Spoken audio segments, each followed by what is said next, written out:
খিচুড়ি কেবল একটি খাবার নয়, এটি ভারতীয় উপমহাদেশের হাজার বছরের ইতিহাসের এক অবিচ্ছেদ্য অংশ।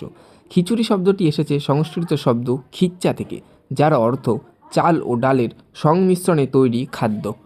ব্রিটিশ আমলে খিচুড়ির নাম বদলে হয়েছিল কিচেরি এবং এতে তারা মাছ ও সেদ্ধ ডিম যোগ করত, আর এটি ব্রিটিশদের ব্রেকফাস্টও ছিল।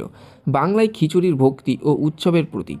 দুর্গা উৎসবের ভোগ থেকে শুরু করে বৃষ্টির দিনে ইলিশ ভাজা আর খিচুড়ি বাঙালি সংস্কৃতির এক অবিচ্ছেদ্য অংশ। বাংলায় খিচুড়ি ঠিক কবে জনপ্রিয় হয়েছিল তার নির্দিষ্ট তারিখ না পাওয়া গেলেও মধ্যযুগীয় মঙ্গল কাব্যগুলিতে এর উল্লেখ পাওয়া যায়। পশ্চিমবঙ্গে খিচুড়ি সবচেয়ে বেশি জনপ্রিয় হয় ধর্মীয় উৎসবের মাধ্যমে।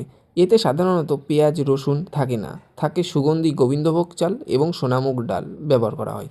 বাংলায় একটি জনপ্রিয় প্রবাদ আছে, খিচুড়ির 4 ইয়ার ঘি পাঁপড় দই আচার। এটি প্রমাণ করে খিচুড়ি খেতে গেলে ঠিক কী কী আনুষাঙ্গিক জিনিসের প্রয়োজন হয়।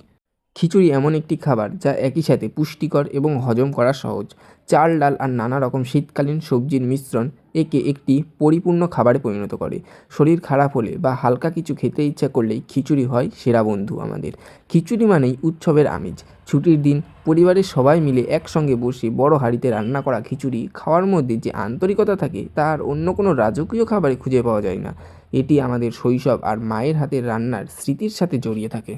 খিচুড়ির আসল আনন্দ লুকিয়ে থাকে এর সাথে থাকা বিভিন্ন পদের মাঝে, যেমন মুচমুচে বেগুন ভাজা, আলু ভাজা বা পটল ভাজা, কড়া করে ভাজা ইলিশ মাছ বা অমলেট, 1 চামচ গাওয়া ঘি, এর সাথে আমের আচার বা লেবু খিচুড়ির স্বাদকে আরও কয়েক গুণ বাড়িয়ে দেয়।